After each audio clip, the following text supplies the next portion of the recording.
பாதம் அமர்ந்திட வேண்டும், வார்த்தை கேட்டிட வேண்டும். பாதம் அமர்ந்திட வேண்டும், வார்த்தை கேட்டிட வேண்டும். சித்தம் செய்திட வேண்டும், உமக்காக வாழ்ந்திட வேண்டும்.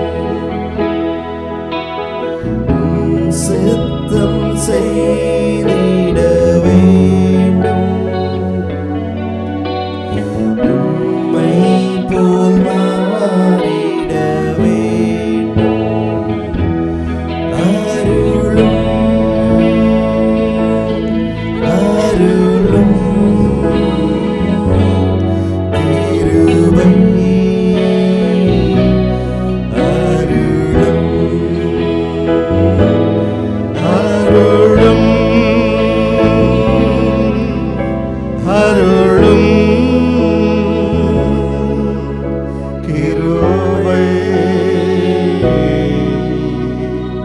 அருளும். அன்பின் பரலோக பிதாவே, அருமையான இந்த மனமகிழ்ச்சியின் ஓய்வு நாளுக்காக உமக்கு நன்றி.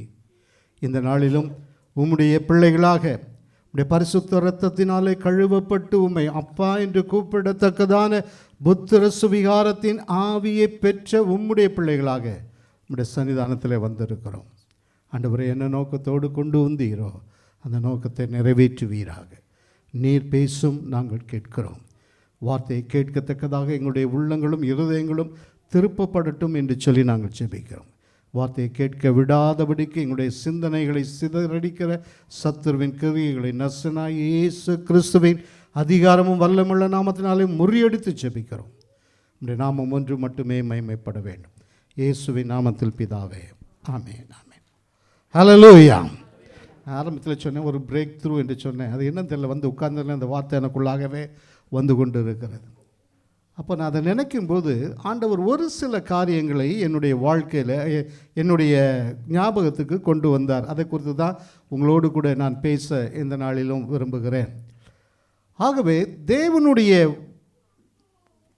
அவருடைய பரிசுத்த கரத்தில் இருக்கிற நாம் இந்த காலங்களில் நம்ம அழகாக கேட்டோம். மோசே வாழ்க்கை குறித்து சின்ன பிள்ளைங்களுக்கு அழகாக சொல்லி கொடுத்தாங்க. அது அந்த காரியங்கள் நம்முடைய வாழ்க்கையில் மோசையை போல் எத்தனை பேர் நம்ம உபயோகப்படுத்தணும்னு விரும்புகிறோம்? மற்றவங்களாம் விரும்பலையா? வேறு மற்ற விரும்பலை பற்றி தாவீதை போல் விரும்புவாங்க இல்லை? அப்படி இருக்குமோ? வல்லமையாய் தேவன் உங்களையும் என்னையும் பயன்படுத்த விரும்புகிறார். ஆமென். காரணம் என்ன தெரியுமா? பெரிய பெரிய பரிசுத்தவான்களை நீதிமான்களை ஆண்டவர் தெரிந்து கொள்ளவில்லை. யாரை தெரிந்து கொண்டார்? தயவுசெய்து you have to interact with me, otherwise I will not leave you also. 12 மணிக்கு முடிக்கவே மாட்டேன் நான். ஆமென். ஹல்லேலூயா ஹல்லேலூயா ஹல்லேலூயா. யார் ஆண்டவர் ஒரு மனுஷனை தெரிந்து கொண்டார் என்று சொன்னால் ஒரு நோக்கத்தோடு தெரிந்து கொண்டு இருக்கிறார். எப்போ தெரிந்து கொண்டார் தெரியுமா? எப்போ தெரிந்து கொண்டார்? தாயின் கருவிலே உருவாவதற்கு முன்பதாக. எரேமியா 1:5 உன்னை தெரிந்தெடுத்து உன்னை அழைத்து உன்னை பரிசுத்தப்படுத்தி ஜாதிகளுக்கு. மோசே குறித்து படித்தோமே, மோசையுடைய வாழ்க்கை எப்போவோ முடிஞ்சு போயிருக்கணும். 2 வயசில் எல்லா குழந்தைகளும் அழிக்கப்பட்ட சூழ்நிலை. அந்த மோசையை மட்டும் ஆண்டவர் பாதுகாத்தார். காரணம், ஒரு உன்னத நோக்கம். உங்களை என்னை கொடுத்து அப்படித்தான் ஆண்டவர் வைத்திருக்கிறார். God has got. இந்த தேசத்துக்கு ஆண்டவர் எதுக்காக கொண்டு வந்திருக்கார் தெரியுமா? எதுக்காக கொண்டு வந்திருக்கார்? வேலை செய்கிறதுக்கா? ஐடியில் இருக்கலாம், மெடிக்கல் ஃபீல்டில் இருக்கலாம், எல்லாம் ரைட்டு தான், உண்மைதான். ஆனால் அது இல்லை பெருசு. அதை காட்டிலும் பெரிய காரியம் என்னென்னா, உங்களை என்னையும் ஒரு மிஷினரியாக தேவன் இந்த தேசத்தில் வைத்து இருக்கிறார். எத்தனை பேர் விசுவாசிக்கிறீங்க? ஆமேன் ஆமேன் அதை நம்ம உணர்ந்து கொள்ளுகிறதே இல்லை. இந்த தேசம் பாழாய் போய் கொண்டு இருக்கிறது. இந்த தேசத்திலிருந்து மிஷினரிகள் வரலைன்னா நீங்களும் நானும் ரட்சிப்பை பெற்றிருக்கவே முடியாது. இந்த ரட்சிப்பை பெற்றுக்கொண்ட நாம் உங்களையும் என்னையும் முந்தினோர் பிந்தினோராயும் பிந்தினோரை முந்தினோராய் வச்சிருக்க உங்களையும் என்னையும் அப்படித்தான் ஆண்டவர் வைத்திருக்கிறார். ஒரு உன்னத நோக்கம் இருக்கிறது. நம்ம என்ன நினைக்கிறோம், நம்மளால் இதெல்லாம் செய்யணும், சேவியர் செய்துட்டு போட்டோம், நம்மெல்லாம் சும்மா உட்காந்துருப்போம். ஒரு ஆரணை போல் நம்ம கை தாங்குவோம். அந்த தாங்கிறது கூட சில நேரத்தில் கை விழுந்து போகும். ஆமென். இல்லை, ஒவ்வொருத்தரையும் ஊழியக்காரராய் வைத்திருக்கிறார். தயவு செய்து புரிந்து கொள்ளுங்கள். Each and everybody of the church is a minister of God. நாளைக்கு ஆண்டவர் உங்களிடத்தில் ஒரு காரியத்தை கேட்பார். இந்த ஊழியத்தில் வைத்தேனே, இந்த தேசத்தில் கொண்டு வந்து வைத்தேனே, what you have done for me. Many a times what we think is what we are benefited by the ministry. No, that is wrong. What I am giving to this ministry, what is my support, what is my involvement to the ministry, that is more important. That's what God is listening to that. That's what God has kept you here in this country. இந்த இந்த தேசத்தில் வைத்திருக்கிறதின் நோக்கம் அதுதான். ஒரே ஒரு வாழ்க்கை தாங்க, ஒரே ஒரு வாழ்க்கை. அந்த வாழ்க்கையை ஆண்டவருக்கு என்று பயன்படுத்துவோம் என்று சொன்னால் ஆண்டவர் நம்மை ஆசீர்வதிப்பார். ஹல்லேலூயா, ஹல்லேலூயா. சரி, இந்த ஒரு பிரேக் த்ரூ வரணும், ஆண்டவர் நம்மை பயன்படுத்த வேண்டும் என்று சொன்னால் ஒரு சில காரியங்கள் நம்முடைய வாழ்க்கையில் வேண்டும்.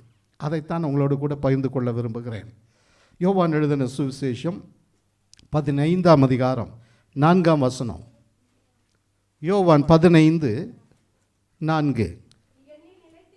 என்னில் நிலைத்திருங்கள், நானும் உங்களில் நிலைத்திருப்பேன். என்னில் நிலைத்திருங்கள்.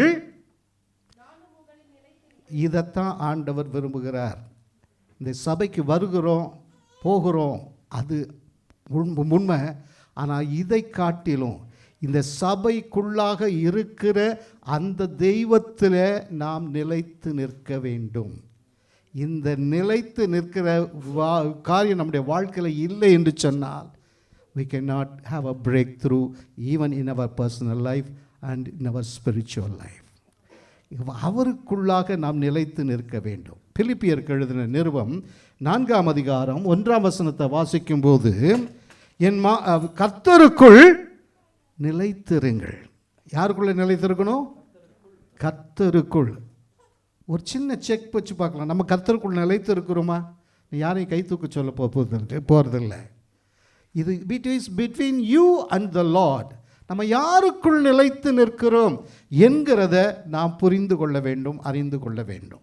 இந்த நிலைத்திருத்தல் நம்முடைய வாழ்க்கையில் இருக்கும் என்று சொன்னால் அந்த நிலைத்திருத்தல் நம்மை அவருடைய பாதையிலே வழி நடத்தும். இதில் எந்த விதமான மாற்று கருத்தும் கிடையவே கிடையாது. ஹல்லேலூயா. விசுவாசிக்கிறீங்களா? விசுவாசிக்கிறீங்களா? ஹல்லேலூயா, ஹல்லேலூயா. அடுத்த வாரம் என்னதுக்கு நமக்கு? ஹோலி கம்யூனியன் வருவோம். என்ன செய்வோம்? அப்பத்தை எடுத்து அவருடைய ரத்தத்தை புசித்து இந்த இதில் ஹோலி கம்யூனியனில் நம்ம இணைத்து கொள்கிறோம்.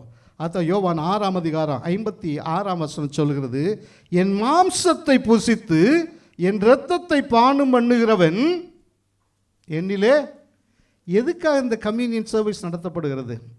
சொல்லப்போனால் ஒவ்வொரு நாளும் இது வேணும், ஒவ்வொரு நாளும் இது வேணும். என் மாம்சத்தை புசித்து என் இரத்தத்தை பானம் பண்ணுகிறவன் என்னிலே நிலைத்திருக்கிறான். அடுத்தது என்ன? நானும் அவனிலே. எதனால? எப்படி எப்படி சொல்ல முடியும்? பாசிட்டிவ் சேவை சொல்லக்கூடாது. எதனால நிலைத்து? அவர் சொல்கிறாரு, என் மாம்சத்தை புசித்து என் இரத்தத்தை பானம் பண்ணுகிறவனில் அவன் என்னிலே நிலைத்திருக்கிறான், நானும் அவனிலே. இந்த வேத வார்த்தைகள் ஒவ்வொன்றுக்கும் அர்த்தம் இருக்குது, அர்த்தம் இல்லாமல் இல்லை. அவர் நிலைத்து நிற்கிறார் எப்படி நீங்கள் சொல்ல முடியும்? வேத வசனம் அப்படி தானே சொல்லுது. அவருடைய மாம்சத்தை புசிக்கிறோம், அவருடைய இரத்தத்தை பானம் பண்ணுகிறோம். அவர் எப்படி நம்மளே நிலைத்து நிற்கிறார்? அவர் எங்கே இருக்கிறார்? இந்த மாம்சத்தை புசித்து அவருடைய இரத்தத்தை பானம் பண்ணும் பொழுது நமக்கு ஒரு சிந்தனை வரணும். என்ன வரணும்? என்ன சிந்தனை வரணும்? Savior, I don't want your church to be like this. என்ன பண்ணணும்? என்ன அந்த மாம்சத்தை அதனுடைய அர்த்தத்தை தயவுசெய்து புரிந்து கொள்ளுங்கள்.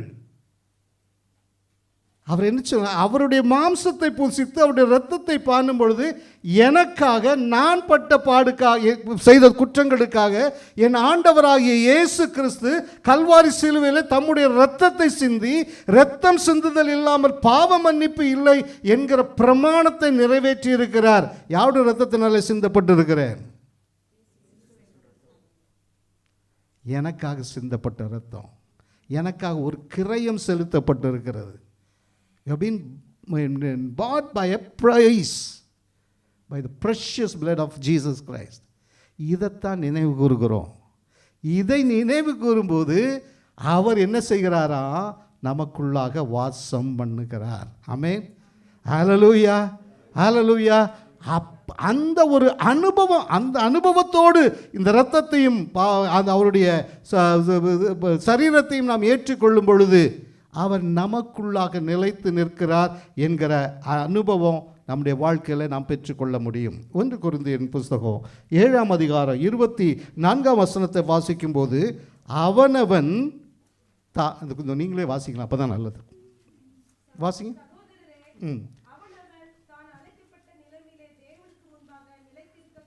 அவனவன் அழைக்கப்பட்ட நிலைமையிலே தேவனுக்கு முன்பாக நிலைத்து நிற்க கடவன். இது ரொம்ப ரொம்ப முக்கியம்.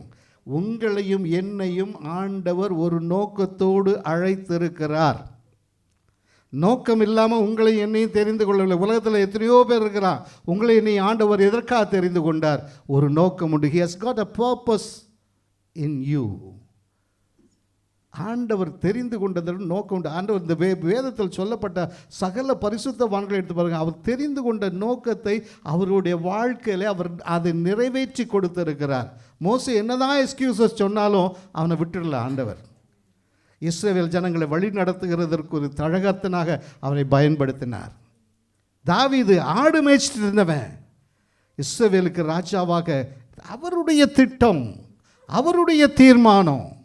யோனா என்னதான் விட்டு தர்ஷீஷுக்கு போனா, விலகி போனா, தேவனுடைய சன்னிதானத்தை விட்டு ஆண்டவர் விட்டுட்டாரா? ஒவ்வொருவரையும் ஆண்டவர் உபயோகப்படுத்த விரும்புகிறார். Everybody has got a talent. Everybody has got a ministry. தயவு செய்து இதை மறந்து போகக்கூடாது. ஒருவேளை எனக்கு தான் இந்த ஊழியம், நான் தான் இப்படி செய்வேன் இல்லை. Everybody should be there. எல்லாரையும் அரவணைத்து செய்கிற ஊழியங்கள் தான் நிச்சயமாக ஆண்டவர் ஆசீர்வதிப்பார். அதற்கு நாம் நமக்கு ஒத்துழைப்பு கொடுக்க வேண்டும். ஆமென், ஹல்லேலூயா. அது மோசேயுடைய கரத்தை தாங்கி பிடிக்கும்போது இஸ்ரவேல் ஜனங்கள் என்ன செய்தாங்க? வெற்றி பெற்றாங்க. கீழே போகும்போது they were defeated. But you and me should not be like that. நாம் வெற்றி பெறுகிற ஒரு அனுபவத்திற்குள்ளாக நம்மை தகுதிப்படுத்தி கொள்ள வேண்டும். ஆமென். ஆண்டவர் ஒரு ஊழியத்தை கொடுத்திருக்காருன்னா, ஊழியத்தில் ஒரு பொறுப்பை தேவன் கொடுத்திருக்கிறார் என்று சொன்னால் அதை உண்மையும் உத்தமமுமாய் நாம் செய்ய வேண்டும். இது யாரை கனப்படுத்துறதற்காக அல்ல, ஆண்டவரை கனப்படுத்துகிற ஊழியம் என்கிறதை நாம் புரிந்து கொள்ள வேண்டும். சரி, ஒருவன் என்னில் நிலைத்திருந்தால் நானும். அப்போ ஆண்டவர் எத்தனை எனக்குள்ளே நிலைத்து நிற்கணும்னு எத்தனை பேர் விசுவாசிக்கிறீங்க? உங்களுக்கு கைக்கு வரல, தூக்க தான் வைக்க தான் போகிறேன் இப்போ. ரைட், ஆண்டவர் நமக்குள்ளே நிலைத்து நிற்க வேண்டும். அப்படி என்றால் சும்மா ஆண்டவர் சொல்லுகிற வார்த்தைகள் எல்லாம் சும்மா சாதாரணமாக தூக்கி கொடுத்துட மாட்டார், ஆசீர்வதிக்க மாட்டார். Each and every promise of God in this Bible is subject to a condition. நிபந்தனை இல்லாத வாக்குத்தத்தங்கள் வேதத்தில் கிடையவே கிடையாது. எங்கே போய் பாருங்கள், எந்த ஒரு பகுதியை எடுத்து பாருங்கள், முன்னாலேயோ பின்னாலேயோ ஒரு சின்ன நிபந்தனை, ஒரு கண்டிஷன் ஆண்டவர் வச்சுருப்பார். என்ன பெரிய கண்டிஷன்? சொத்தை புறம் விற்று கொடுத்துடணும், காதில் இருக்க கழுத்தில் இருக்கிறத கழட்டி கொடுத்துடணும். அப்படியா? கொடுத்தா நல்லது தான் இல்லை? ஆமென், ஹல்லேலூயா. ஆண்டவர் எல்லாவற்றுக்கும் ஒரு சின்ன நிபந்தனையை வைக்கிறார். ஒரு ஏன் நம்ம செய்ய மாட்டேங்கிறோம் என்கிறால், பெரிய பெரிய காரியத்தை செய்ய சொன்னால் ஒருவேளை முட்டி மோதி நம்ம சேர்ந்து பார்த்துருவோம். சின்ன காரியத்தை செய்ய சொல்கிறதுனால நம்ம செய்கிறது இல்லை. we take it for granted. இல்லை, ஒவ்வொரு காரியத்திலும் தேவன் ஆழ்ந்த சத்தியங்களை வைத்திருக்கிறார். சரி, அவர் நம்மில நிலைத்து நிற்க வேண்டும். அப்போ என்னென்ன காரியத்தில் நாம் நிலைத்து நின்றால் அவர் நம்முடைய வாழ்க்கையில் நிலைத்து நிற்பார் என்பதில் ஒரு சில காரியங்களை சொல்லி நான் முடிக்க விரும்புகிறேன். 1 கொரிந்தியரின் புஸ்தகம் 16ஆம் அதிகாரம் 13ஆம் வசனம். 1 கொரிந்தியர் 16:13.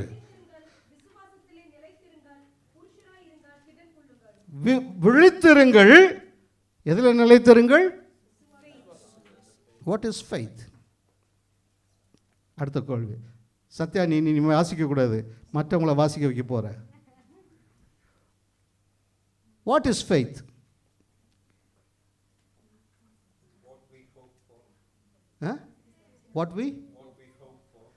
வாட் இஸ் ஹோப் அண்ட் ஃபெய்த்துக்கு என்ன வித்தியாசம்? இப்படி கேள்வி கேட்டே போயிட்டே இருந்தால் போயிடும், நேரம் போயிடும்.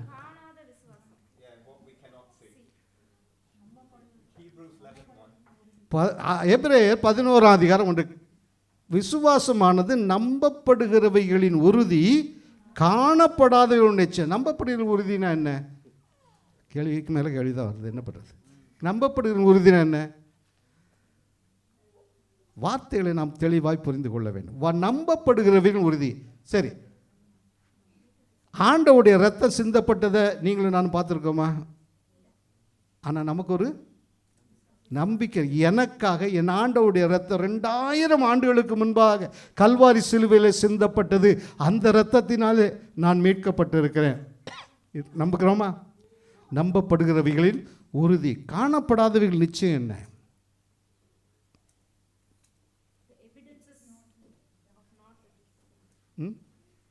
காணப்படாதவைகள் நிச்சயம்.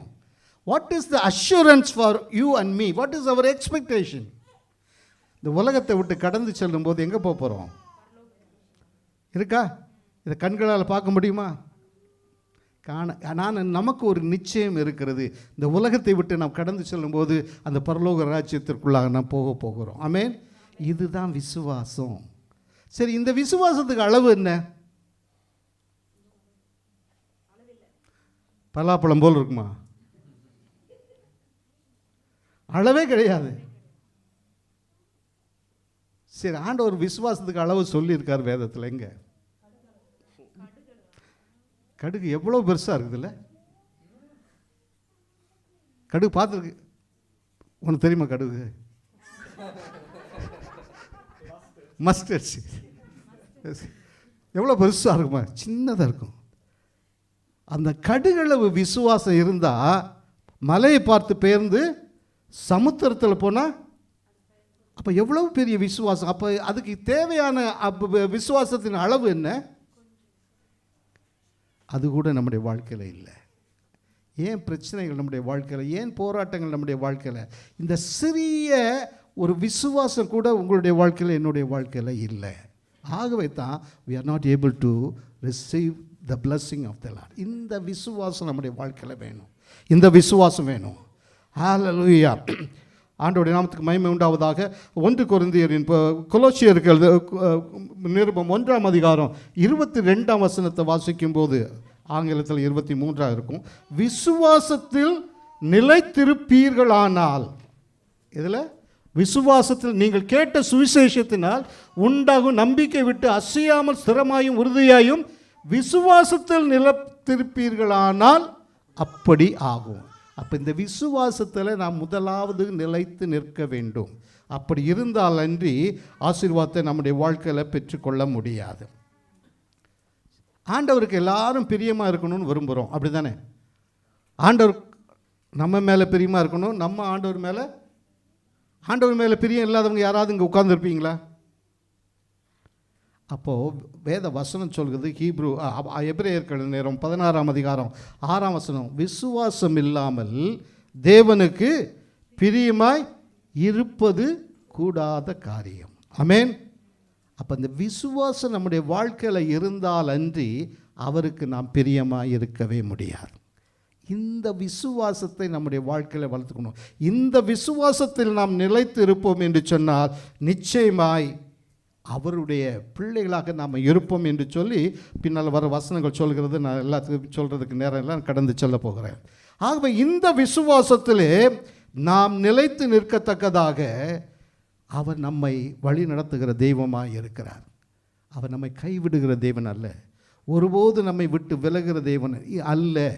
அது வேத வசனம் சொல்கிறது, மலைகள் விலகினாலும் பர்வதங்கள் நிலை பெயர்ந்தாலும் என்னுடைய கிருபையும் என்னுடைய சமாதானத்தின் உடன்படிக்கை உன்னை விட்டு நிலை பெயராது என்று உன்மேல் மனதுருகிற இந்த வார்த்தையை விசுவாசிக்கணும். நீ தண்ணீர்களை கடக்கும்போது நான் உன்னோடு கூட இருக்கிறேன், ஆறுகளை கடக்கும்போது அவைகள் உன்மேல் புரளுவதில்லை, நீ அக்கினியிலே இருக்கும்போது அவைகள் உன்னை சேதப்படுத்தாது. இந்த விசுவாசம் நம்முடைய வாழ்க்கையில் இருக்கணும். Whatever it be. உலகத்தில் இருக்கிறவனிலும் உங்களுக்குள்ளாக எனக்குள்ளாக இருக்கிற தெய்வம் பெரிய தெய்வம். இதை நாம் விசுவாசிக்கணும். இப்பேற்பட்ட விசுவாசம் நம்முடைய வாழ்க்கையில் இருக்கும் என்று சொன்னால் அவர் நம்மை கைவிடுகிற தேவன் அல்ல, அவர் நம்மை விட்டு விலகுகிற தேவனும் அல்ல. நாங்களோடு கூட இருக்கிறேன், அடைக்கலமாய் கோட்டையாய் அனுகூல துணைமாய் இருக்கிற தேவன். அப்பேற்பட்ட தெய்வம் தான் நம்முடைய தெய்வமாக இருக்கிறார்.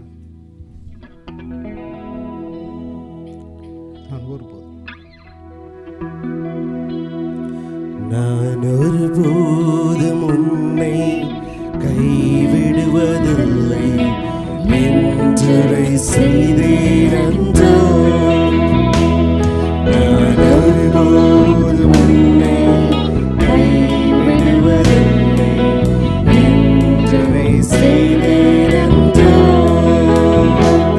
கடலாழத்திலும் அக்கினி சூளையிலும் என்னை காத்திடும் பலவானோ.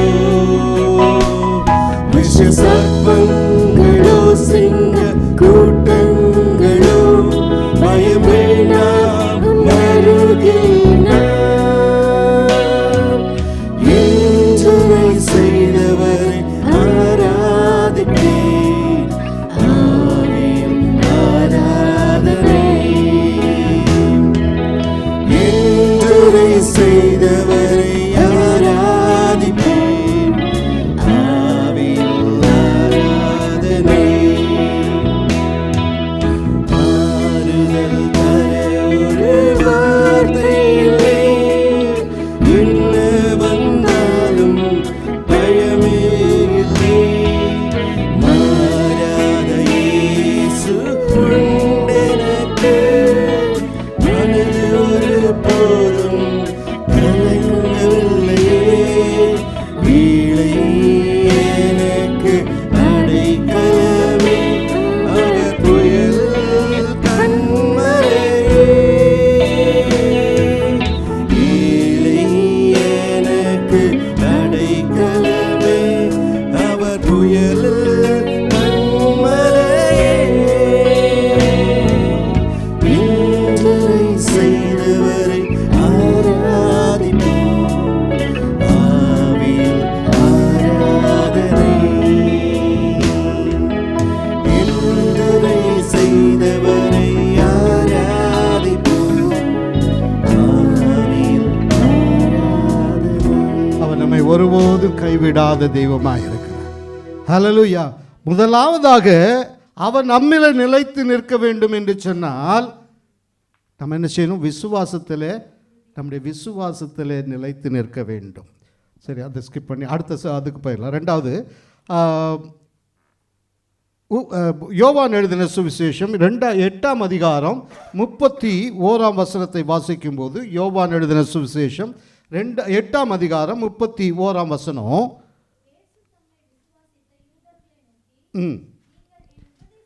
நீங்கள் என் உபதேசத்தில் நிலைத்திருந்தால் மெய்யாகவே என்னுடைய சீஷராய். இதில் நிலைத்திருக்கணும், அவருடைய பிள்ளைகளாக இருக்க வேண்டும் என்பது நம்முடைய வாஞ்சையாக இருக்கிறது. ஆமென். அப்போது அவருடைய உபதேசத்திலே நம்ம என்ன செய்திருக்கோம்? விசுவாசத்தில் நிற்கிறது மட்டுமல்ல, அவருடைய உபதேசத்திலே நாம் என்ன செய்திருக்கணுமா? நிலைத்து நிற்க வேண்டும். 2 யோவான் 9ஆம் அதிகாரத்தின் பின்பகுதியை நாம் வாசிக்கும்போது 2 யோவான் 9ஆம் அதிகாரம் பின்பதாம் வசனம், 9ஆம் வசனத்தின் பின்பகுதி, கிறிஸ்துவின் உபதேசத்தில் நிலைத்து நிற்கிறவனோ பிதாவையும் குமாரனையும், யார் குமாரன்? பிதாவையும் குமாரனை உடையவன்.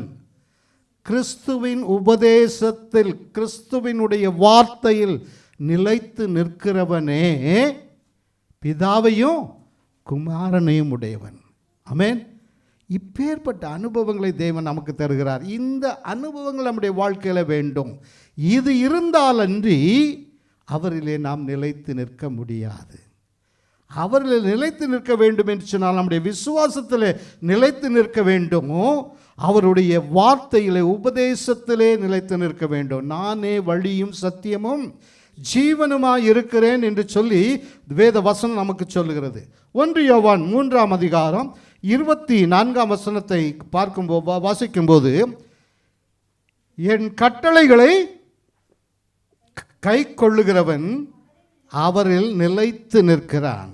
அவருடைய கட்டளைகளை கை கொள்ளுகிறவன் அவரிலே நிலைத்து நிற்கிறான். அவருடைய வசனங்களை அதன்படியாக நடக்கிற யாராக இருந்தாலும் அவரிலே நிலைத்து நிற்கிற அந்த கிருபையை தேவன் நமக்கு கொடுக்கிறார். ஆகவே நாம் மிகவும் ஜாக்கிரதையாக இருக்க வேண்டும். அவர் நமக்கு என்ன கட்டளை கொடுத்திருக்கிறாரோ, என்ன வார்த்தைகளை கொடுத்திருக்கிறாரோ, என்ன காரியங்களை கொடுத்திருக்கிறாரோ அதிலே நிலைத்து நிற்க ஆண்டவர் நமக்கு உதவி செய்கிற தேவனாய் இருக்கிறார். அல்லேலூயா. 1 யோவான் 2ஆம் அதிகாரம் 17ஆம் வசனத்தை வாசிக்கும்போது, தேவனுடைய சித்தத்தின்படி செய்கிறவன் எவனோ அவன் எப்படி இருப்பானா? என்றென்றைக்கும் நிலைத்து நிற்பான். ஏதோ ஒரு காலத்தில் நிலைத்து நிற்கிறது அல்ல. ஆண்டவரை ஏற்றுக்கொண்ட புதுசில் எப்படியெல்லாம் ஓடுவோம், எவ்வளவு நேரம் ஜெபம் பண்ணுவோம், எவ்வளவு நேரம் வேத வாசிப்போம். நான் அப்படி செய்திருக்கிறேன்.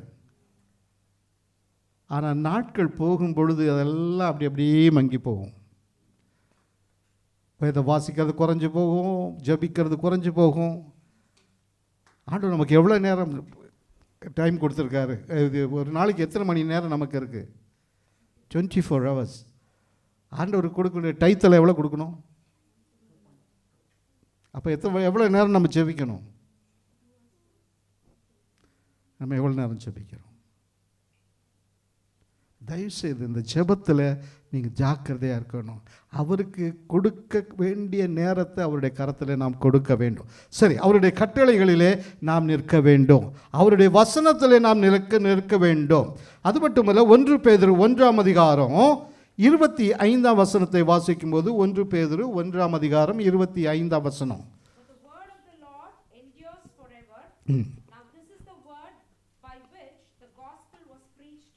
ஆமென்.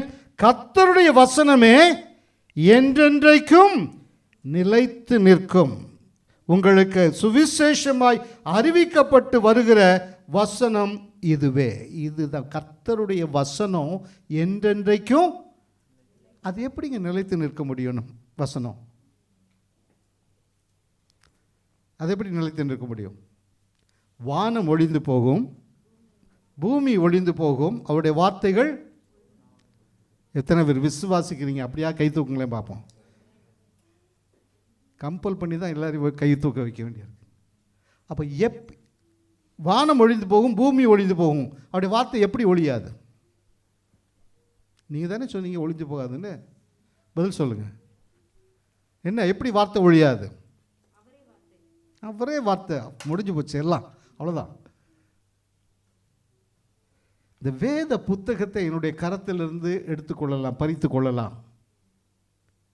ஆனால் இந்த வேத வசனங்கள், அதுதான் இந்த சின்ன பிள்ளைங்களுக்கு இன்றைக்கி நம்ம விதைக்கிறதுக்கு காரணமே அதுதான். எங்கே எழுதப்பட்டிருக்குது? அது நம்ம சின்ன பிள்ளைங்களாக இருந்தோம். எனக்கு நன்றாக ஞாபகம் இருக்குது. சின்ன பிள்ளையாக இருக்கும்போது சண்டே ஸ்கூலுக்கு போகும்போது என்ன வார்த்தை முதல்ல சொன்னாங்க? அது பொடிச்சு சொல்லிச்ச தூங்கிட்டு இருக்குது. கர்த்தரின் எப்போ படித்தோம்? சின்ன சண்டே ஸ்கூலில் போகும்போது படித்தோம். இந்த வசனத்தை நம்முடைய வார்த்தை நம்முடைய உள்ளத்துக்குள்ளேருந்து யாராவது எடுக்கணும். இந்த பைபிளை வேணால் பிடிங்கிட்டு போயிடலாம். இதுதான் இந்த வேத வசனங்கள் நம்முடைய உள்ளத்திற்குள்ளாக எழுத வேண்டும். அப்படி எழுதும்போது அதை யாராலும் எடுக்க முடியாது. என்ன what may come in your life, என்ன பிரச்சனை உங்களுடைய வாழ்க்கையில் வரட்டும், இந்த வேதத்தில் இதுக்கு ஒரு தீர்வு இருக்கிறது. இந்த வசனங்கள் நம்முடைய உள்ளத்துக்குள்ளாக, இதயத்துக்குள்ளாக எழுதப்படுத்தப்பட வேண்டும். நானே உன் பரிகாரியை கர்த்தர் அழகாக சொல்லிடுவோம். அதுக்கு என்ன முன்னால் இருக்குது? கட்டளைகளுக்கும் கற்பனைகளுக்கும் கீழ்ப்படிந்து நடக்கும்போது எகிப்தியருக்கு வர பண்ணின எந்த வியாதியும் வர பண்ணேன், நானே உன் பரிகாரியாகிய கர்த்தர். அப்போது கஷ்டப்படும் போது இந்த வார்த்தை நம்முடைய உள்ளத்துக்குள்ளாக வரும். அப்போ என்ன செய்வோம்? அவருடைய கற்பனைக்கும் கட்டளைக்கும் கீழ்ப்படிந்து நடப்போம் என்று ஆண்டவருக்கு ஒப்பு கொடுப்போம். இதுதான், நீ கீழாகாமல் மேலாவாய், வாலாகாமல் தலையாவாய். எல்லாருக்கும் நல்ல சந்தோஷம்தான் வார்த்தைக்கு செவி சேர்க்கும் போது. ஹல்லேலூயா, ஹல்லேலூயா. அதில் நாம் செவி சாய்க்க வேண்டும். அப்படிப்பட்ட ஒரு வார்த்தையை நாம் பெற்றுக்கொள்வோம் என்று சொன்னால் நிச்சயமாய் நம்முடைய வாழ்க்கையில் அதில் நிலைத்து நிற்போம் என்று சொன்னால் நிச்சயமாய் அது நம்முடைய நமக்கு அது பிரயோஜனமாக இருக்கும். நானே வழியும் சத்தியமும் ஜீவனுமாக இருக்கும். அவரே வார்த்தை, அவரே சத்தியம், அவரே ஜீவன். ஹல்லேலூயா, ஹல்லேலூயா. உம் வசனம் எனக்கு உணவாகும், உயிருக்கெல்லாம் அது உணவாகும். உம் வசனம் எனக்கு உணவாகும், உடலுக்கெல்லாம் அது மருந்தாகும். இரவும் பகலும் ஐயா உங்கள் வசனம் தியானிக்கிறேன். இரவும் பகலும் ஐயா உங்கள் வசனம் தியானிக்கிறேன்.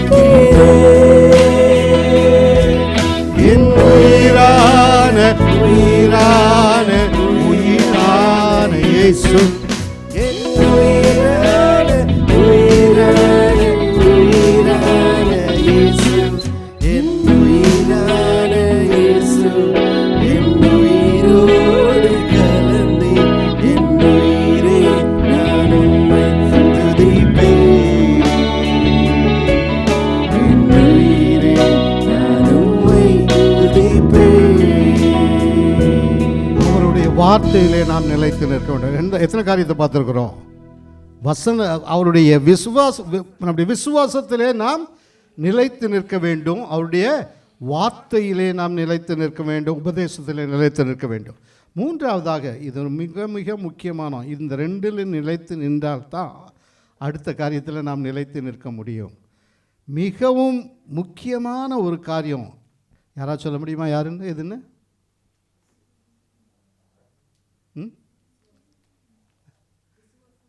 விசுவாசத்தில் தான், அதுக்கப்புறம் உபதேசத்தில், அதுக்கப்புறம் கிட்டத்தட்ட பரவாயில்ல, அன்பிலே நிலைத்து நிற்க வேண்டும். அன்பிலே. ஆமென். இது கிறிஸ்தவ வாழ்க்கையில் மிக மிக மிக முக்கியமான ஒரு காரியம். கடைசி காலத்தில் அன்பு தணிந்து போகும். நம்ம உண்மையான அன்பு செலுத்துகிறோமா? It's a great question in our life.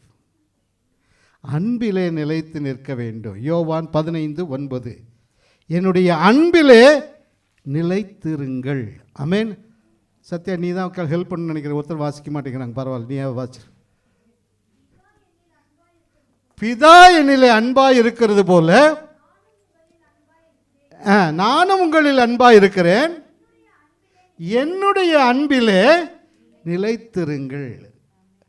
எதிலெல்லாம் நிலைத்து நிற்கணும்னு சொல்லி ஒரு சில காரியங்களை மிகவும் இதெல்லாம் பேசிக் ஒரு காரியங்கள், நம்ம புரிந்து கொள்ள வேண்டிய காரியங்கள். அன்பிலே பிதா அவரில் நிலைத்திருக்க, அன்பிலே நிலைத்திருக்கிறது போல நாமும் அன்பிலே நிலைத்திருக்க வேண்டும். 10ஆம் வசனம்.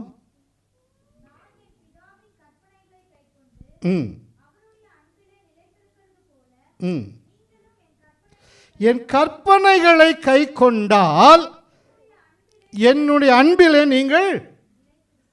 சரி, அடுத்த கேள்வி. கற்பனை என்ன? கற்பனை என்ன?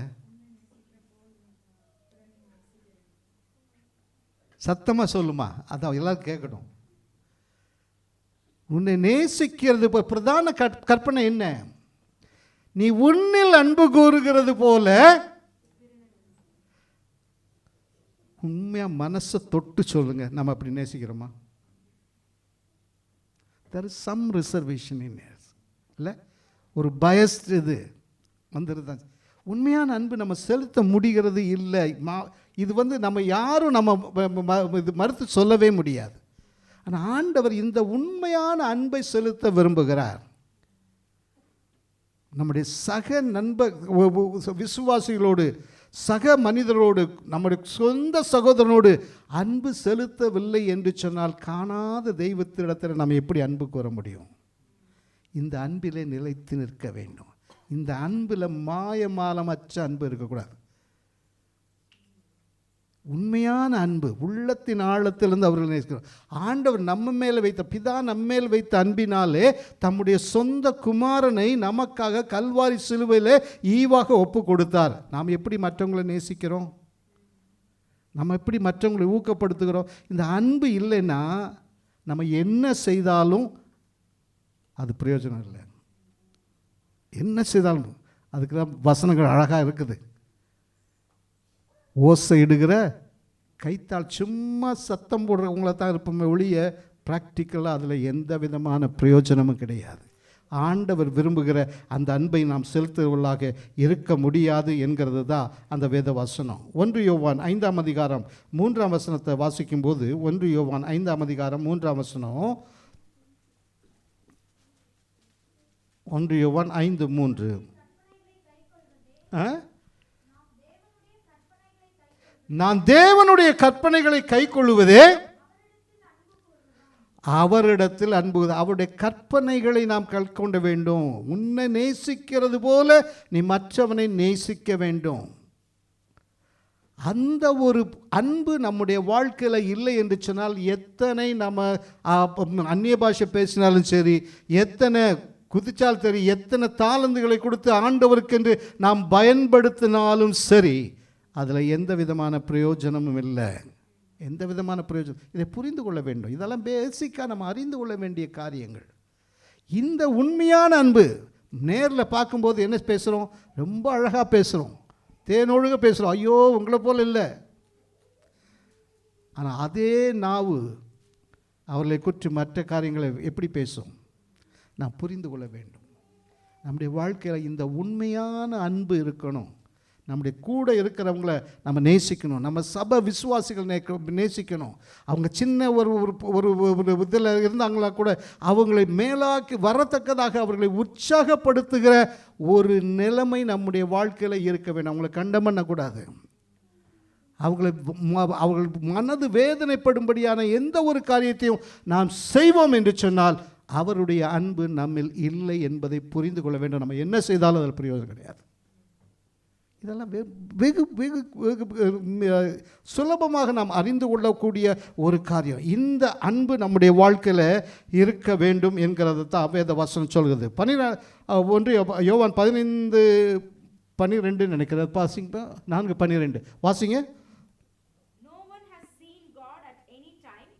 If we love one another, God abides in us, and his love has been perfected in us. ஆமென், ஹல்லேலூயா. அது அழகாக சொல்கிறது. தேவனை ஒருபோதும் ஒருவனும் கண்டதில்லை. நாம் ஒருவரிடத்தில் ஒருவர் அன்பு கூர்ந்தால் தேவன் நமக்குள் நிலைத்திருக்கிறார், அவருடைய அன்பும் நமக்குள் பூரணப்படும். It will be fulfilness. அதில் தான் வரும். இந்த அன்பு நம்முடைய வாழ்க்கையில் இல்லை என்று சொன்னால் நாம் ஏமாற்றி கொண்டிருக்கிறோம் என்கிறத நாம் புரிந்து கொள்ள வேண்டும். தயவுசெய்து இதை புரிந்து கொள்ளும்.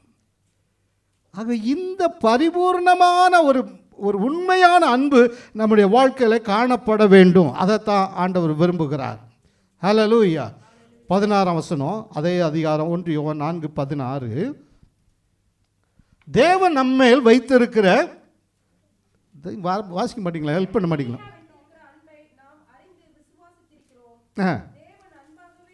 தேவன் அன்பாகவே இருக்கிறார். அன்பில் நிலைத்திருக்கிறவன் அவன்தான் ஆண்டவர் நிலைத்து நிற்க முடியும். இல்லைன்னா நம்ம என்னதான் முன்னால் நின்று என்னதான் செய்தாலும் சரி அதில் பிரயோஜனமே கிடையாது. இந்த உண்மையான அன்பு நம்முடைய வாழ்க்கையில் இருக்கிறதா என்கிறதை நாம் சற்று ஆராய்ந்து பார்க்க வேண்டும். இன்னும் அநேக காரியங்கள் உண்டு, நான் கடந்து செல்கிறேன். சரி, முதலாவதாக என்ன? விசுவாசத்தில் நிலைத்து நிற்க வேண்டும், வார்த்தையிலே நிலைத்து நிற்க வேண்டும், அன்பிலே நிலைத்து நிற்க வேண்டும். நான்காவதாக ஒரு முக்கியமான ஒரு காரியம். என்ன காரியம்? அபிஷேகத்தில் நிலைத்து நிற்க வேண்டும். ஆமென். 1 யோவான் 2ஆம் அதிகாரம் 27ஆம் வசனம். 1 யோவான், நீங்கள் அவராலே பெற்ற அபிஷேகம் உங்களில் நிலைத்திருக்கிறது, ஒருவரும் உங்களுக்கு போதிக்க வேண்டியதில்லை. அந்த அபிஷேகம் சகலத்தை குறித்தும் உங்களுக்கு போதிக்கிறது. அது சத்தியமாயிருக்கிறது, பொய்யல்ல. அது உங்களுக்கு போதித்தபடியே அவரில் நிலைத்திருக்க வேண்டும். அப்போ நான்காவதாக எப்படி இருக்கு? எதில் நிலைத்திருக்கணும்? அவருடைய அபிஷேகத்தில் நிலைத்து நிற்க வேண்டும். சரி, எனக்கு அடுத்த ஒரு கேள்வி நமக்கு வரும். எத்தனை பேருக்கு இந்த அபிஷேகம் இருக்குது? கரங்களை தூக்குங்க பார்ப்போம். பாஸ்டர்மா சும்மா கொஸ்டின் லீக் பண்ணக்கூடாது, ஆன்சர்லாம். கை தூக்குன நான் பார்க்க, அவங்கள பார்த்துட்டு நான் விட்டுட்டேன். எத்தனை பேருக்கு அபிஷேகம் இருக்குதுன்னு நினைக்கிறீங்க? கெவின் கை தான் ரொம்ப உயரமாக இருக்குது. ஆமென். உண்மை. ஏன்னா வேத வசனம், நான் வேதத்துக்கு புறம்பாக சொன்னால் தயவுசெய்து ஏற்றுக்கொள்ளாதீங்க. வேதத்தின்படி சொன்னால் ஏற்றுக்கொண்டு தான் ஆகணும். ஆமென். நீங்கள் அவராலே என்ன இருக்கு? பெற்ற அபிஷேகம். Already it has been, you have been anointed. Amen. அப்படித்தானே இருக்கு. நீங்கள் அவராலே பெற்ற அபிஷேகம் உங்களுக்குள்ளாக. எப்போ எப்போ இந்த அபிஷேகத்தை நாம் பெற்றுக்கொண்டோம்? அதேதான். என்றைக்கு ஆண்டவரை நம்முடைய வாழ்க்கையில் சொந்த இரட்சகராக நாம் ஏற்றுக்கொண்டோமோ அப்பொழுதே இந்த அபிஷேகம். இதை பற்றி ஒரு ரியலைசேஷன் நமக்கு இல்லவே இல்லை, ஒரு புரிந்து கொள்ளுதல் நமக்கு இல்லவே இல்லை. நம்ம நினைக்கிறோம், ஐயோ காத்திருப்பு கூட்டத்துக்கு போய் இருந்தால் தான் ரட்சிப்பு அபிஷேகம். God has already anointed you. இது எப்படி புரிஞ்சு கொள்ள முடியும் சொல்லுங்க பாபு? நான் ப்ராக்டிக்கலாக பேசுகிறேன். எப்படி புரிஞ்சு கொள்ள முடியும்? இந்த அபிஷேகம் உங்களுக்குள்ளே இருக்குதுன்னு எப்படி தெரியும்? விசுவாசி சிம்பிளாக சொல்லுங்களேன். சொன்னபோது சொன்னதுக்கப்புறம் ஓ இவ்வளோதானான்னு தெரிஞ்சு இப்போ சொல்ல போகிறீங்க. Word of God. என்னம்மா வேர்ட் ஆஃப் காட்? வார்த்தை இல்லைன்னா தான் ஒன்றும் இல்லையே. வார்த்தை தானே சொல்லுது அபிஷேகத்தை பெற்றுக்கொண்டு இருக்கீங்கன்னு. சரி, நேரம் எல்லாம் முடிக்க வேணும். நீங்கள் பெற்று அபிஷேகம் நமக்குள்ளாக நம்ம என்னைக்கு ஆண்டவரை அறிந்தோமோ அன்றைக்கே வந்துடுச்சு. சரி, உலகத்தின் மனுஷராக நம்ம இந்த உலகத்தில் வாழ்ந்தபோது, ஆண்டவரை அறியாமல் ஆண்டவரை விட்டு விலகி இருந்தபோது, ஆண்டவரை புரியாத சூழ்நிலை, அறிந்தும் அறியாமல் இருந்தபோது கூட, அதுதான் சொல்கிறேன், நானும் அப்படி தான் இருந்தவன், அறிந்தும் அறியாதவன் தான். அப்படி இருந்தபோது நம்ம என்ன தப்பு செய்தாலும் அதை பற்றி என்ன செய்ய மாட்டோம், கவலையே படாது. ஒரு சின்ன தாட் கூட வராது, ரியலைசேஷன் கூட வராது. ஆனால் என்று ஆண்டவரை நம்முடைய வாழ்க்கையில் சொந்த இரட்சகராக ஏற்றுக்கொண்டோமோ அன்றிலிருந்து ஒரு சின்ன தவறை பண்ணும்போது உள்ளத்துக்குள்ளேருந்து ஒரு சின்ன ஒரு உணர்வு வரும். என்ன வரும்? நம்ம செய்கிறது தவறு. வருதா இல்லையா? எத்தனை பேருக்கு வருது? வராதவங்கன்னா அப்போ நான் ஒன்றும் பண்ண முடியாது. நிச்சயமாக வந்து ஆகணும். ஆண்டவரை சொந்த இரட்சகராக ஏற்றுக்கொண்ட எந்த ஒரு மகளுடைய வாழ்க்கையில் ஒரு சின்ன தவறு, தேவனுக்கு பிரியமில்லாத காரியத்தை நம்ம நினைக்கும் போது, செய்யும்போது உடனே ஒரு எண்ணம் வரும். உடனே நம்ம ஆண்டவரே என்னை மன்னிச்சிருங்க, ஆண்டவரே இதை செய்யாமல் எனக்கு உதவி செய்யுங்கன்னு கேட்குறோமா இல்லையா? நானும் கேட்டிருக்கேங்க. ஒவ்வொரு நாளும் நான் கேட்கறது உண்டு. ஆண்டவரே இன்னைக்கு எந்த தவறு நான் பண்ணக்கூடாது, அதை மீறியும் பண்ணிடுறோம் நம்ம இல்லை? ப்ராக்டிக்கலாக தானே. அப்போ இந்த உணர்வு எது கொடுக்குது? இந்த பரிசுத்த ஆவியானவர் நமக்குள்ளாக இருக்கிறார். இந்த ஆவியானவர் சகல சத்தியத்தை குறித்து உங்களுக்கு போதித்து வழி நடத்தக்கூடியவர். அந்த ஆவியானவர் எப்படிப்பட்டவரா? நீங்களும் நானும் என்ன ஜெபிக்கணும்னு நமக்கு தெரியல, உங்களுக்காக எனக்காக வாக்கு கடங்காத பெருமூச்சுகளோடு ஐயோ என் மகளுக்காக நான் ஜெபிக்கட்டும் என்று ஜெபிக்கிற இந்த பரிசுத்த ஆவியானவர் நமக்குள்ளாக வாசம் பண்ணுகிறார். ஆமென், ஆமென். இந்த பரிசுத்த ஆவியானவர் நமக்குள்ளாக நிலைத்து நிற்க நாம் அவரை ஏற்றுக்கொள்ள வேண்டும். ஆமென், ஹல்லேலூயா, ஹல்லேலூயா. 1 யோவான் 3:24 இந்த நாம் அன்பில் நிலைத்திருக்கிறதை பற்றி அது சொல்லும்போது, அவருடைய கட்டளையை கைக்கொள்கிறவன் அவரில் நிலைத்திருக்கிறான், அவரும் அவனில் நிலைத்திருக்கிறார். அவர் நம்மில் நிலைத்திருக்கிறதை அவர் நமக்கு தந்தருளின ஆவியினாலே அறிந்திருக்கிறோம். It has been confirmed through the Holy Spirit because He is in us. He loves us. இந்த அன்பு நமக்குள் நிலைத்திருக்கிறது. ஹல்லேலூயா, ஹல்லேலூயா. ஆகவே இவர் போதித்து வழி நடத்துகிற தெய்வமாக இருக்கிறார். ஹல்லேலூயா. விசுவாசிக்கிறீங்களா? சரி, டைம் ஆக போகுது, நான் முடிக்க போகிறேன். கடைசியாக இது எல்லாத்துக்கும் ரொம்ப முக்கியமான காரியம். விசுவாசத்தில் நிலைத்திருக்க வேண்டும், வார்த்தையில் நிலைத்து நிற்க வேண்டும், அன்பிலே நிலைத்து நிற்க வேண்டும், அபிஷேகத்தில் நிலைத்து நிற்க வேண்டும். இப்படி நிலைத்து நிற்கும்போது இன்னொரு காரியத்தில் நாம் நிலைத்து நிற்க போகிறோம். என்ன காரியம் சொன்னால் தானே தெரியும், அப்படி தானே? யோவான் 15:5. யோவான் 15:5. நானே திராட்சை செடி, நீங்கள் கொடிகள். ஒருவன் என்னிலும் நான் அவனிலும் நிலைத்திருந்தால் அவன் மிகுந்த கனிகளை கொடுப்பான். என்னை அல்லாமல் உங்களால் வேறு ஒன்றும். அப்போ அவரில் நிலைத்திருந்தால் நம்ம எப்படி கொடுப்போம்? Christian life is a fruit bearing life. It is not an ordinary life, it's an extraordinary life. தேவன் கனி கொடுக்கிற வாழ்க்கையாக வைத்திருக்கிறார். யோசேப்பை குறித்து சொல்லும்போது கனி கொடுக்கிற திராட்சை செடி என்று சொல்லப்பட்டிருக்கிறது. ஆபிரகாமை ஆண்டவர் எப்படி வச்சிருந்தார்? அவருக்கு என்ன ஆசீர்வாதத்தை கொடுத்தாரு? ஆபிரகாமுடைய ஆசீர்வாதம் என்ன? Father of nation.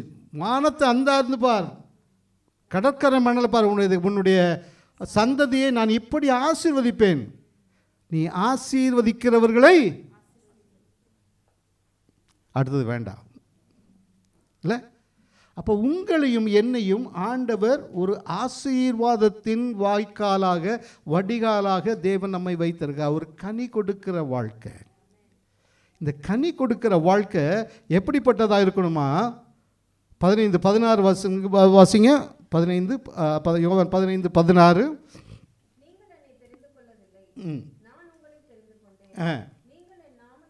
நீங்கள் என் நாமத்தினாலே பிதாவை கேட்டுக்கொள்வது எதுவோ அதை அவர் உங்களுக்கு கொடுக்கும்படி நீங்கள் போய், ஒவ்வொரு வார்த்தையும் ரொம்ப முக்கியங்க, அதை கொஞ்சம் கவனம் பார்த்துங்க. நீங்கள் போய் கனி கொடுக்கும்படி, உங்கள் கனி நிலைத்திருக்கும்படி. அதுக்காகத்தான் ஆண்டவர் ஏற்படுங்க கனி கொடுக்கிற வாழ்க்கை. Are we the fruit bearers for the Lord? தற்பரிசோதனை செய்து கொள்ளணும், நம்மை ஆராய்ந்து பார்க்கணும். ஆகவே கனி கொடுக்கிற வாழ்க்கையை தேவன் உங்களிடத்தில் விரும்புகிறார். கனி கொடுக்கிற வாழ்க்கைன்னா மற்றவர்களை அரவணைத்து செல்கிறது. அவங்களுக்கு தெரியலைன்னா நம்ம சொல்லி கொடுத்து அவங்கள என்கரேஜ் பண்ணி கொண்டு வர வேண்டிய கனி கொடுக்கிற வாழ்க்கை நமக்கு ஆண்டவர் தேவை. இந்த கனி ஏதோ ஒரு காலத்தில் கொடுக்கறது, சீசனல் ஃப்ரூட் இல்லை அது. இந்த கனி எப்பொழுதும் கொடுத்து கொண்டே இருக்கணும். இதுதான் கனி கொடுக்குற, இதுதான் கிறிஸ்தவ வாழ்க்கை, இதுதான் கர்த்தருக்குள் நிலைத்து நிற்கிற வாழ்க்கை. இந்த வாழ்க்கைக்கு தான் தேவன் உங்களையும் என்னையும் அழைக்கிறார். ஏதோ வந்தோம், சண்டே வந்தோம், சர்வீஸ் அட்டன் பண்ணோம், போனோம், இல்லைங்க. God has got a greater plan in you and me. ஆமென். நம்மை அந்த ஆசீர்வாதத்துக்கு வைத்திருக்கிறார். இந்த கனி கொடுக்கிற வாழ்க்கை கடைசி வரைக்கும் இருக்கணும். ரட்சிப்பை பெற்றுக்கொண்டோம், ரைட்? இந்த 1990 பிப்ரவரி 28 ரட்சிக்கப்பட்டேன்னு சொன்னால் ரைட்டா தப்பா?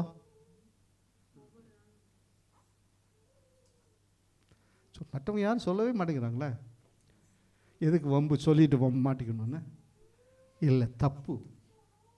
காரணம் முடிவு பரியந்தம் மத்தேயு 10:22 சொல்லுது, முடிவு பரியந்தம் நிலைத்து நிற்கிறவனே ரட்சிக்கப்பட்டான் படுவான் தான் இருக்குது. அப்போது நம்முடைய லைஃப்பில் கடைசி வரைக்கும் இந்த எல்லா சொல்லப்பட்ட வார்த்தைகளை விசுவாசத்தில், அவருடைய வார்த்தையில், அவருடைய அன்பிலே, அவருடைய அபிஷேகத்தில் நாம் நிலைத்து நின்றாலன்றி இந்த ஆசீர்வாதத்தை பெற்றுக்கொள்ளவே முடியாது. ஹல்லேலூயா, ஹல்லேலூயா, ஹல்லேலூயா. ரோமருக்கு எழுதின 11ஆம் அதிகாரம் 22ஆம் வசனம் சொல்கிறது, முடிவு அது நல்ல ஆகையால் தேவனுடைய தயவையும் கண்டிப்பையும் பார், விழுந்தவர்களிடத்தில் கண்டிப்பையும் உன்னிடத்தில் தயவையும் காண்பித்தார், இந்த தயவிலே நிலைத்திருப்பாயானால் உனக்கு. இதுக்கு மேலே நான் அதை விளக்கி சொல்ல விரும்பலை. The word itself, it's self-explanatory. இது நம்மோடு பேசக்கூடிய வார்த்தைகள். இந்த தயவு நமக்கு வேண்டும் என்று சொன்னால் அவரிலே நாம் நிலைத்து நிற்க வேண்டும். ஹல்லேலூயா, ஹல்லேலூயா. கடைசியாக ஒரு வசனத்தை வாசித்து நான் முடிக்க விரும்புகிறேன். 1 பேதுரு 5ஆம் அதிகாரம் 10ஆம் வசனம். அவர் எப்படி நம்மை ஆசீர்வதிக்க போகிறாரா? 1 பேதுரு கிறிஸ்து இயேசுவுக்குள் நம்மை அவருடைய நித்திய மகிமைக்கு அழைத்தவராய் இருக்கிற சகல கிருபையையும் பொருந்திய தேவன் தாமே கொஞ்ச காலம் பாடு அனுபவிக்கிற நம்மை என்னப்படுத்தி சீர்படுத்தி ஸ்திரப்படுத்தி பலப்படுத்தி சபையில் உள்ள உங்கள் ஒவ்வொருவருக்கும் ஆண்டவர் இந்த ஆசீர்வாதத்தை கொடுக்க வேண்டும் என்று சொல்லி ஆண்டவருடைய ஊழியக்காரனாக நான் விரும்புகிறேன். நிச்சயமாக ஆண்டவர் உங்களுக்கு செய்வார் என்பதில் எந்த விதமான சந்தேகம் இல்லை. ஆனால் நம்முடைய வாழ்க்கையில் செய்ய வேண்டிய காரியங்கள் அவரில் நிலைத்து நிற்க நாம் நம்மை அவருடைய கரத்தில் ஒப்பு கொடுக்க வேண்டும். நம்மை அழைத்த தெய்வன் அவர் உண்மை உள்ள தேவனாக இருக்கிற இடத்துல அப்படியே எழுந்து நிற்போம். ஆண்டவருடைய கரத்தில், ஆண்டவரே இந்த சொல்லப்பட்ட காரியங்களில் எதிலையாவது நான் குறைவுள்ளவனாக இருந்தால் ஆண்டவரே என்னை மன்னியும் என்று சொல்லி இந்த காரியங்கள் உம்மிலே நிலைத்து நிற்கிற இந்த ஒரு பெரிய ஸ்லாக்கியத்தை எங்களுக்கு நீர் தர வேண்டும் என்று சொல்லி எல்லாரும் ஜெபிப்போமா? எல்லாருடைய கண்களும் தயவு செய்து மூடப்பட்டிருக்கணும். நீங்கள் வேடிக்கை பார்க்க வேண்டாம். தயவு செய்து it is between you and the Lord. It is between you and the Lord. God is speaking to you. God is speaking to you. உங்களோடு பேசி கொண்டிருக்க ஏதோ இது பரலோகத்தில் உட்கார்ந்து கொண்டு ஆசீர்வதிக்கிற தேவன் அல்ல, உங்கள் அருகில் நின்று கொண்டிருக்கிறார். You can feel the presence of God. He is next to you. He is asking you, what I can do for you, my son? What I can do in my daughter? நான் என்ன செய்யணும்? ஆண்டவரே உங்களை நிலைத்திருக்கிற அனுபவத்தை கொடும். என்னை அழைத்து இருக்கிறீரே, என்னை நோக்கத்தோடு கொண்டு வைத்தீரே, அந்த நோக்கத்தை நிறைவேற்றுன்னு சொல்லி என்னுடைய மகனை ஒரு பாடலை பாட சொல்கிறேன். தயவுசெய்து பாடல் தெரிந்த ஒரு பாடக்கூட வேண்டாம், நீங்கள் ஆண்டவரோடு பேச வேண்டும். தயவுசெய்து I want you to speak to the Lord. He is with you. He is near to you. He wants to hear your voice. தயவு செய்து ஆண்டவருடைய கரத்தில் கேளுங்க, வாய் திறந்து கேளுங்க. யாரும் இதெல்லாம் இருக்கக்கூடாது. Whatever the situations you are going in, whatever the problems you are facing, never worry about it. Lord, let me abide in you, Lord. உண்மையிலே நான் நிலைத்து நிற்கட்டும் என்று சொல்லி ஆண்டவருடைய கரத்தில் ஒப்பு கொடுப்பீங்க. தயவு செய்து வாயை திறந்து பேசுங்க, ஆண்டவரோடு பேசுங்க. உங்கள் வாழ்க்கையில் என்னென்ன காரியங்கள் வேணுமோ ஆண்டவரத்தில் கேளுங்க. இன்றைக்கு நீங்கள் இது ஆசீர்வாதத்தை பெறாமல், இந்த ஒரு பிரேக் த்ரூ இல்லாமல் நீங்கள் இந்த இடத்த விட்டு கடந்து போகக்கூடாது. தயவு செய்து கேளுங்க. அழைத்தவரே, தயவு செய்து நீங்க பேசுங்க. Thank you, Lord. ஊழியத்தின் ஆதாரமே அவர்தான். ஊழியத்தின் ஆதாரமே அவர்தான். உங்களை என்னை அழைத்த தேவன், உங்களை தெரிந்தெடுத்த தேவன், பாவத்திலே வாழ்ந்து கொண்டது நம்முடைய வாழ்க்கையில அவருடைய பரிசுத்த இரத்தத்தினாலே நம்மை கழுவி பரிசுத்தப்படுத்தி அவருடைய பிள்ளையாக மாற்றின தெய்வம் அவர் இன்னும் ஜீவிக்கிற தேவனாக இருக்கிறார். எத்தனை தேவைகள் நம்முடைய வாழ்க்கையில், எத்தனை தேவைகள், எத்தனை நிந்தனைகள் சூழலிருந்த போதும் ஆண்டவரே உம்மை தவிர வேற யாரை நான் பார்க்க முடியும்? இயேசுவே, இயேசுவே, கண்ணீரோடு கேட்க மாட்டாயா? என்னை சூழ ஆண்டவரை ஆசீர்வதிக்கிற நேரம். Oh, thank you. Mighty Jesus, we praise you, Lord. உத்தம ஊழியனாக உன்னை நிறுத்த விரும்புகிறார். ஒரே ஒரு வார்த்தை கேட்டிட உத்தம ஊழியன், well done my son, well done my daughter. God wants to call us like this. ஆண்டவரே இதுதான் வேணும். Oh, thank you Lord, thank you Jesus. கேளுங்க கேளுங்க, தயவு செய்து சோர்ந்து போகாதீங்க. ஆண்டவர் இன்னைக்கு அற்புதத்தை செய்கிற தேவனாய் இருக்கிறார். Oh, thank you Jesus. பாடுங்க பாடுங்க, இப்ப பாடுங்க, எல்லாம் சேர்ந்து பாடுங்க.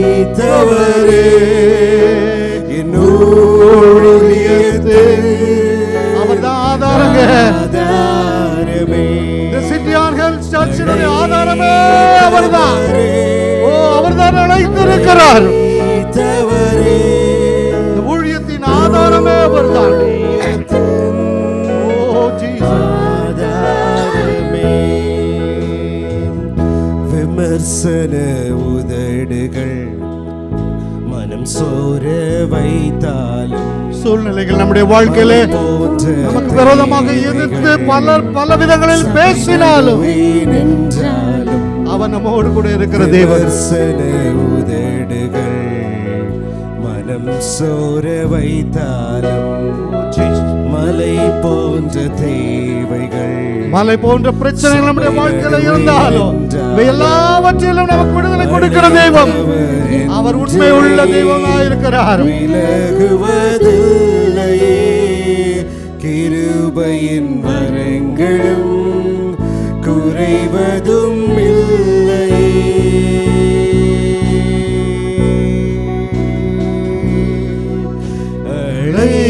அழைத்தவரே அழைத்தவரே ஊழியத்தின் ஆதாரமே, அழைத்தவரே அழைத்தவரே ஊழியத்தின் ஆதாரமே. வாழ்க்கையில எத்தனை போராட்டங்கள், கஷ்டங்கள், வேதனைகள் வந்தாலும், எத்தனை அவமானங்கள், நிந்தனைகள் வந்தாலும் ஒன்று நம்மை சேதப்படுத்த முடியாது. காரணம் அவருக்குள்ளாக நிலைத்து நிற்கும் பொழுது நம்மை ஆசீர்வதிக்கிற தெய்வம். அவர் நம்மை ஆசீர்வதிக்கிற தெய்வம். அப்பேற்பட்ட தெய்வம் நம்முடைய மத்தியில் இருக்கிறார். இன்றைக்கு அவருடைய கரத்திலே, ஆண்டவரே நான் உண்மையிலே நிலைத்து நிற்க எனக்கு பலன் தாரும், எனக்கு பலன் தாரும் என்று சொல்லி கேட்கிற உங்கள் ஒவ்வொருவரையும் ஆசீர்வதிப்பார். இந்த கிருபைகளை தேவன் நமக்கு தருவாராக.